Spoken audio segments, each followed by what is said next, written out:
Hello भाई, good morning. Good morning भाई, क्या हाल चाल है आप लोगों का। तो स्टार्ट करते हैं बच्चों, जेई एडवांस का 2018 का पेपर वन का एक पैराग्राफ क्वेश्चन। तो यहाँ पर अपने को दे रखा है, there are 5 students S1 S2 S3 S4 S5 in a music class and for them there are 5 seats R1 से R5 arranged in a row where initially the seat RI is allotted to the student SI I 1 2 3 4 5। ठीक है भाई, यानी कि 1 पे 1 बैठेगा, ऐसा allotment जो है हुआ है। But on the examination day the 5 students are randomly allotted. होते ही एकदम अक्सर भगदड़ में ये हो जाता है, मतलब कुछ न कुछ हो जाता है। There are 2 questions based on paragraph A, द question given below is one of them. The probability that on the examination day the student S1 gets the previously allotted seat R1 and none of the remaining, यानी कि student S1 gets the previously allotted, वो student S1 तो अपनी seat पे बैठा हुआ है, ठीक है, and none of the remaining student get the previously allotted to him. तो बहुत ही बेसिक सवाल डीअरेंजमेंट का। अब तो अपन डीअरेंजमेंट को ऐसे जानते हैं कि डीअरेंजमेंट जैसे गली का कुत्ता जो है पहचान लेता है ना, जब रात को मकान मालिक आता है तो गली का कुत्ता पहचान लेता है ये उस मकान के अंदर जाएगा, वैसे ही अपन जो है इसको जानते हैं। बहुत बेकार एग्जाम्पल, खैर एनीवेज काम की चीज़ तो ये है कि अपन को जानते हैं डीअरेंजमेंट को। तो इसमें भाई स्टूडेंट 1 को पहली सीट पर बिठाने का तरीका क्या होगा, एक ही तरीका होगा। बाकी उसके बाद 4 लोगों 4 प्रिस्क्राइब्ड सीट पर न जाए वो उसका, अब उसके कॉमनली D4 बोलते हैं। D3 is derangement of 3 things, D4 is derangement of 4 things. Remaining 4 चीज़ों का 4 प्रिस्क्राइब जगह पर न जाना, उसे बोलते हैं D4। उसकी मैथमेटिक्स को, वो नंबर को, है ना। और नीचे कितना आ जाएगा भी, total sample space. In general 5 लोग 5 जगह बैठे हैं, तो पता है ये 5 फैक्टोरियल ना, 5 लोगों को 5 जगह बिठाने का तरीका रैंडमली बिठा रहे हैं ना, ठीक, क्योंकि यहाँ पर लिखा था ना रैंडमली अलॉटेड द 5 सीट्स। तो ये आ जाएगा। D4 का कैलकुलेशन कैसे होता है मैं आपको बताया था। जैसे DN का जो फॉर्मूला होता है, DN का फॉर्मूला होता है n factorial into 1/2 factorial minus 1/3 factorial plus 1/4 factorial and dash dash minus 1 की power n into 1/n factorial. ठीक है, तो n की जगह 2 रखा, कितना जाएगा, 1 आ जाएगा ना, सही है। कुछ लोग इसको 1/0 फैक्टोरियल माइनस 1/1 फैक्टोरियल भी लिखते हैं, वो भी सही है, ठीक है, ये भी सही है, ये भी सही, वो भी सही, सब सही है ना। हाँ भाई, D4 निकालते हैं, तो n की जगह 4 रख दिया, कितना आ जाएगा, 4 फैक्टोरियल भाई, 2 3 और 4 है ना, 1/4 फैक्टोरियल। तो ये कितना आ जाएगा बच्चों, ये आ जाएगा 12 माइनस 4 प्लस 1 है ना, इज इक्वल टू 9। भाई D2 वैसे 1 होता है, मैं आपको वैसे बता दूं, D2 1 होता है, D3 2 होता है, D4 9 होता है, और D5 तो मुझे भी याद नहीं। 1 2 3 मतलब 2 3 4 याद होते हैं। D2 है 1, D3 है 2, और एकदम से ये नंबर भाग जाता है, फिर ये 9 आता है। ठीक है जी, ओके। तो आंसर कितना जाएगा, 9/120 है ना, अपना आंसर 9/120। इसमें अपन 3 काट सकते हैं, 3/40 आ जाएगा, 3/40, ये अपना आंसर। तो काफ़ी सिंपल क्वेश्चन है ना, काफ़ी इजी क्वेश्चन कहूँगा मैं इसको, ठीक है। अभी next, there are 5 students, again पूरा paragraph. I 1 2 3 4 TI denotes the event that the student SI plus 1 do not, ये I plus 1 do not sit adjacent to each other on the day of the examination, then the probability of the event T1 and T2 and T3 and T4 is तो अगर बहुत ध्यान से देखें, काफ़ी लग रहा है डिफिकल्ट सवाल है भी डिफिकल्ट, मतलब थोड़ा सा। तो T1 जो है, T1 का मतलब क्या है, S1 एंड S2, I1 रखें यहाँ पर, है ना, I को 1 रखा, इसका मतलब क्या है, S1 and S2 do not sit together. T2 का मतलब क्या है, यहाँ पर I की जगह 2 रखा, T2 का मतलब S2 and S3 do not sit together. T3 का मतलब क्या है, S3 and S4 do not sit together. और T4 का मतलब है S4 and S5 do not sit together. ठीक है जी। तो ये यानी कि कोई भी 1 और 2 साथ नहीं होने चाहिए, 2 और 3 साथ नहीं होने चाहिए, 3 और 4 साथ नहीं होने चाहिए, 4 और 5 आपके साथ नहीं होने चाहिए। ठीक है जी, करेंगे जुगाड़ तुगाड़ कुछ करेंगे। आंसर पे एक बार नज़र मार लेते हैं, वो बहुत ज़रूरी होता है। डिनोमिनेटर में आएगा आपका 120 ऑब्वियसली, है ना, 5 फैक्टोरियल की वजह से। ठीक है, यानी कि ये आंसर क्या भाई, नंबर ऑफ अरेंजमेंट्स तो क्या कहते हैं, नंबर ऑफ नेचुरल नंबर ही होगा, है ना, अरेंजमेंट जितने भी होंगे। तो बेसिकली 15 इंटू 8 मेरे ख्याल से 8 होता है ना, हाँ। तो ये कह रहा है कि आंसर नंबर ऑफ अरेंजमेंट्स जो है पॉसिबल 8 है। ये कह रहा है कि नंबर ऑफ अरेंजमेंट कितने 12 हैं। ये कह रहा है कि नंबर ऑफ अरेंजमेंट कितने 14 है। और ये कह रहा है कि 120 24, ठीक है 24 है, ठीक। अब बच्चों आपने कई बार देखा ही होगा कि आईआईटी के अंदर क्या काउंटिंग वाले सवाल आते हैं। वैसे एक मेथड ये भी है कि अपन कॉम्प्लीमेंट करके भी कर सकते हैं कि टोटल माइनस कर दिया T1 बार यूनियन T2 बार यूनियन T3 बार यूनियन T4 बार, है ना। मैं लिख देता हूँ, तो टोटल माइनस T1 बार यूनियन T2 बार यूनियन T3 बार यूनियन T4 बार, है ना, ऐसा। ठीक है, दुनिया में दो ही बातें हो सकती हैं, या तो ये भी हो, ये भी हो, ये भी हो, ये भी हो, है ना, ये चारों होनी चाहिए, या फिर पहला वाला न हो, या फिर दूसरा वाला न हो, या फिर तीसरा वाला न हो, है ना। ये बात आपको पता होगी। सिंपल डी मॉर्गन्स लॉ वाला फंडा है, ए यूनियन बी जो है उसका कॉम्प्लीमेंट कितना होता है, ए कॉम्प्लीमेंट एंड इंटरसेक्शन से लिख लेते हैं, इंटरसेक्शन से एक ही बात है, इंटरसेक्शन वाला रूल भी वैलिड होगा। तो ए एंड बी का कॉम्प्लीमेंट कितना होगा, A complement union B complement, ठीक है। तो अपन बेसिकली क्या किया, अपन ने इसका कॉम्प्लीमेंट लिया, ठीक है। और कॉम्प्लीमेंट किसी भी सेट का क्या होता है, टोटल माइनस, ठीक है ना। कॉम्प्लीमेंट का मतलब क्या है, टोटल माइनस दिस, है ना। ए यूनियन बी का complement plus A intersection B का complement plus A intersection B कितना हो जाएगा, टोटल जितने भी आउटकम है। तो मैं बेसिकली इसी का यूज कर रहा हूँ कि total minus this is equal to this, तो इस तरह से मैं लिख लिया। तो ये वाली चीज़ कितनी हो जाएगी, ये वाली चीज़ हो जाएगी टोटल माइनस दिस। पर वो थोड़ा लेंदी प्रोसेस है ना, काफ़ी जगह पर आपको सॉल्यूशन मिलेगा, ठीक है ना, पर वो बेस्ट अप्रोच नहीं है इस सवाल का, है ना। आई थिंक अप्रोच काफ़ी हद तक ऑप्शन से ही अपन थोड़ा सा गेस करें तो बढ़िया रहेगा। प्लस एक आर्टिफिशियल इंटेलिजेंस और मशीन लर्निंग का एक और थॉट है, वो बताऊंगा, है ना।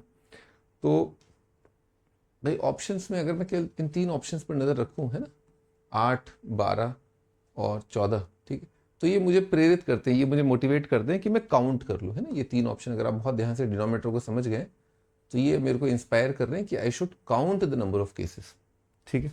प्लस अभी मैंने आपको एक अलादीन का चिराग अभी तो मैंने घिसे ही नहीं, ठीक है। तो अलादीन का चिराग अगर घिसे और आप एक बहुत छोटी सी बात अगर आप सोचो कि मान लो कोई अरेंजमेंट है जिसमें ऐसा सब हो रहा है, मैं एक फेवरेबल लिख देता हूँ, मान लो S1 है, ठीक है, और उसके बगल में फिर S4 है, ठीक है, फिर आपका S2 है, फिर आपका S3 है और S5 है ना। एक बार चेक कर लीजिए, यहाँ पर 3 और 4 साथ नहीं है, 1 और 2 साथ नहीं है, ठीक है, 4 और 5 साथ नहीं है, ठीक है, 1 2 नहीं है, 2 3, अच्छा 2 3 गड़बड़ कर दिया मैं, सॉरी 2 3 गड़बड़ कर दिया। तो यहाँ पर मैं 5 कर देता हूँ, यहाँ पर मैं 3 कर देता हूँ, हाँ 1 2 साथ नहीं है, 2 3 साथ नहीं है, 3 4 साथ नहीं है, 4 5 साथ नहीं है। ये एक पॉसिबल फेवरेबल अरेंजमेंट है, ठीक है। अब एक बस एक मामूली सी बात अगर अपने को समझ में आ जाए, ठीक है ना, या अपन उसको सोच पाए, थॉट आ जाए तो बहुत बढ़िया रहेगा। वो थॉट क्या है कि जैसे आपने ये एक अरेंजमेंट देखा, ठीक है, इसमें से आप कोई भी दो आइटम्स को पकड़ लो। मान लो मैंने सिंप्लिसिटी के लिए S1 और S2 को पकड़ लिया, दो स्टूडेंट्स को पकड़ लिया शुरुआत के, ठीक है। आप किसी भी दो को पकड़ सकते हो, 4 5 को पकड़ लो, जो फंडा में बताने जा रहा हूँ, 4 5 को पकड़ लो, 2 5 को पकड़ लो, ठीक है ना। आप 1 और 5 को भी पकड़ सकते हो, है ना, पर सिंप्लिसिटी के लिए मैं 1 और 2 को पकड़ रहा हूँ बस, ठीक है।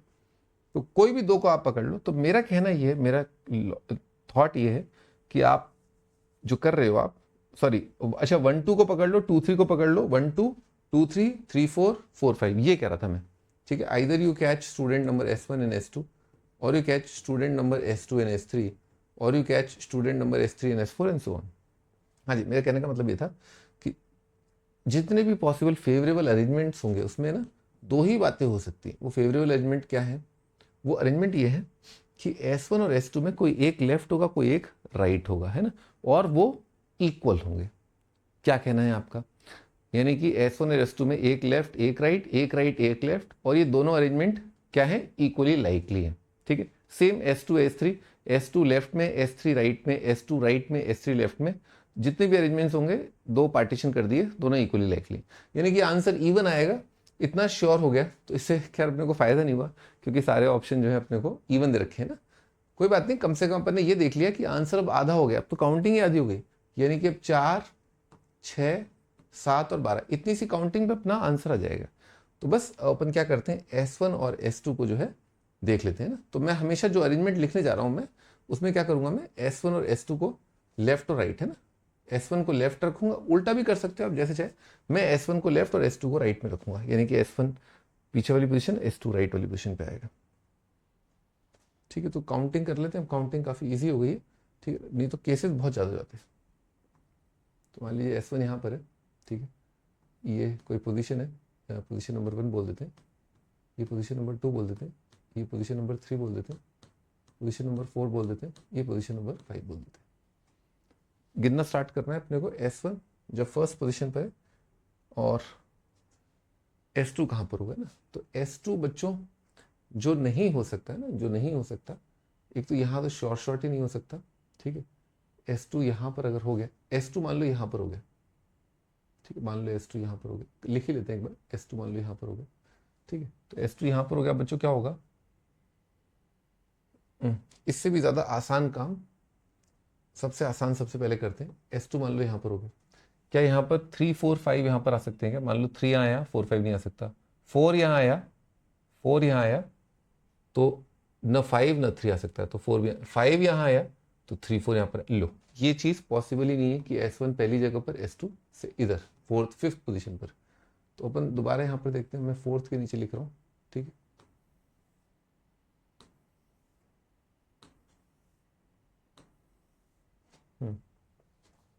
मान लो अपन ने लिखा, अब S4 अगर यहाँ पर लिखा तो S3 यहाँ पर नहीं आ सकता, S3 यहाँ पर नहीं आ सकता, एक ही ऑप्शन है S3 यहाँ पर आएगा, करेक्ट, ठीक है ना, सॉरी S2 लिखना था,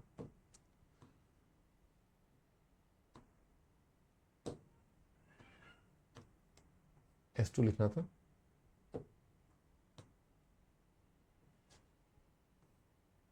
ठीक है, S2 लिखना था ना, तो हाँ जी, S1 यहाँ लिख दिया, S2 यहाँ लिख दिया, अब क्या है कि 3 4 5 है ना, तो 3 यहाँ नहीं आ सकता, 3 यहाँ नहीं आ सकता, तो S3 के लिए एक ही ऑप्शन बचता है यहाँ पर, और 4 5 है ना, तो 4 यहाँ नहीं आ सकता, तो 4 यहाँ पर ही आएगा,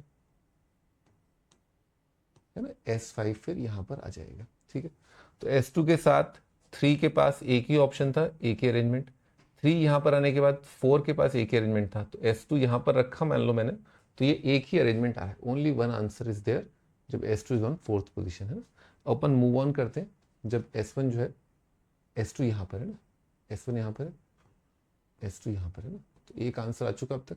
S2 यहाँ पर है तो S3 यहाँ नहीं आ सकता, यहाँ नहीं आ सकता, तो S3 के पास एक ही ऑप्शन है यहाँ पर, ठीक है, अब S4 यहाँ यहीं आएगा और कोई ऑप्शन नहीं है, ठीक है, S4 यहीं पर आएगा, ओनली वन ऑप्शन, और S5 फिर यहाँ पर ही आएगा, ठीक है, तो एक और आंसर आ चुका है अपने पास, ठीक है, 1 2 साथ नहीं है, 2 3 नहीं, ठीक है, तो S1 S2 में यहाँ पर रख चुका हूँ, एक ही ऑप्शन था कि 3 यहाँ पर ही आएगा, फिर उसका एक ही ऑप्शन था यहाँ पर आएगा 4, ठीक है, तो ये एक और आंसर आ गया।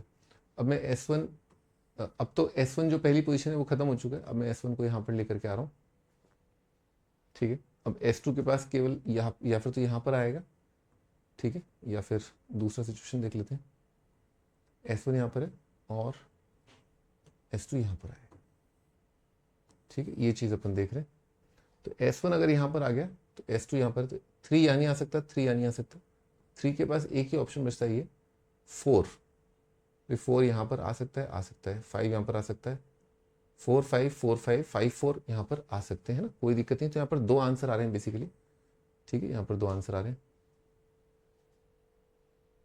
ओके, तो अब आगे देखते हैं, तो S1 जो है,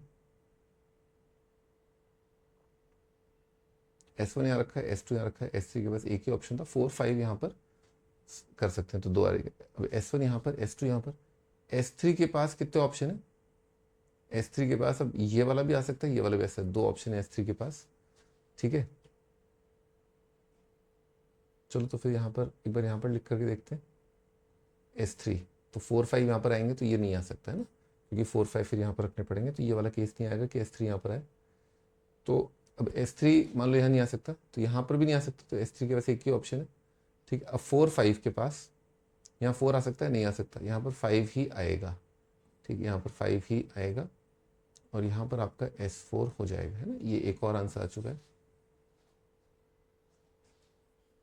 ठीक है, तो S1 अब यहाँ पर आ चुका है और सारा खेल खत्म हो चुका है, तो S1 को अपन यहाँ पर डाल देते हैं, अब अपने को राइट साइड ही रखना है S2, तो एक ही ऑप्शन बचता है S2 के पास, S1 ऑब्वियसली यहाँ नहीं आ सकता, S1 यहाँ पर, S2 एक ही ऑप्शन S2, 3 भाई 3 यहाँ रख दूंगा, 3 तो यहाँ आ ही नहीं सकता, 3 यहाँ रख दूंगा, मान लो 3 यहाँ रख दिया, तो 4 यहाँ नहीं आ सकता, 4 यहाँ पर डालना पड़ेगा, ठीक है ओके। तो मान लो S3 मैंने यहाँ पर रखा, तो फिर S5 आएगा यहाँ पर और S4 आएगा यहाँ पर, एक ही ऑप्शन है S3 यहाँ पर रखने के बाद, है ना। और S1 यहाँ रखा, S2 यहाँ रखा, मान लो S3 यहाँ की जगह मान लो S3 मैंने यहाँ पर रख दिया, तो कितने ऑप्शन आ जाएंगे, 5 यहाँ पर आएगा, 4 यहाँ पर आएगा, 5 यहाँ पर आएगा और 4 यहाँ पर आएगा, तो कितने ऑप्शन, एक ऑप्शन और आ गया ना। तो ये कितने आ गए बच्चों, 1 2 3 4 5 6 7 है ना, 7 ऑप्शन, तो आंसर आ जाएगा अपना 14, ठीक है। तो ये मैंने बहुत धीरे धीरे आपके लिए क्वेश्चन किया, क्योंकि इसमें जो कॉन्सेप्ट अपन ने जो विजुलाइज किया कि S1 और S2 में मैं क्या कर रहा हूँ, हमेशा S1 को लेफ्ट में S2 को राइट में रख रहा हूँ, इस फंडे से अपन नहीं गए, इस वजह से काफ़ी क्वेश्चन आसान हो गया, ठीक है बच्चों। मैंने पहले भी ये क्वेश्चन कराया है, ठीक है, और मैं अपना जुर्म कबूल करता हूँ कि ये थॉट मेरे भी दिमाग में नहीं आया था, कुछ दिन पहले ये थॉट मेरे दिमाग में आया, ठीक है ओके। तो हर बार ऐसा होता है ना कि भाई हमारे पास जो बेस्ट अप्रोच होती है ना, वो ऐसा नहीं है कि आपको उसी टाइम पर एग्जाम में स्ट्राइक कर जाएगी, ठीक है ना। मैंने इस क्वेश्चन को काफ़ी लेंदी तरीके से भी कराया है, फिर केसेस से भी कराया है, 14 केसेस भी गिनाए हैं, पर अभी फिलहाल मेरे ख्याल से this is the best solution for this problem, क्योंकि केसेस गिनना काफ़ी आसान हो गया, क्वांटिटी बहुत कम है। आपको पता ही होगा पीएनसी में कई बार ऐसे क्वेश्चंस आ चुके हैं जिसमें N1 N2 N3 N4 वाला N5 वाला एक सवाल आया था, ठीक है, उसमें केसेस काउंट करने थे, उसका भी आंसर 7-8 के आसपास ही आता है, ठीक है। तो वो भी काउंटिंग वाला सवाल है, उसमें आप पीएनसी बेगर्स मेथड वगैरह लगाएंगे, लेंदी हो जाएगा। मैं ये नहीं कह रहा, मैं ऑब्वियसली मैं नॉलेज को एनकरेज करता हूँ कि हमें और दूसरे मेथड भी आने चाहिए, पर वो अगर वो इतना बहुत ज़्यादा लेंदी मेथड हो जाए तो फिर उसको फिर अपने को यूज़ नहीं करना चाहिए, ठीक है बच्चों, ओके बाय बाय।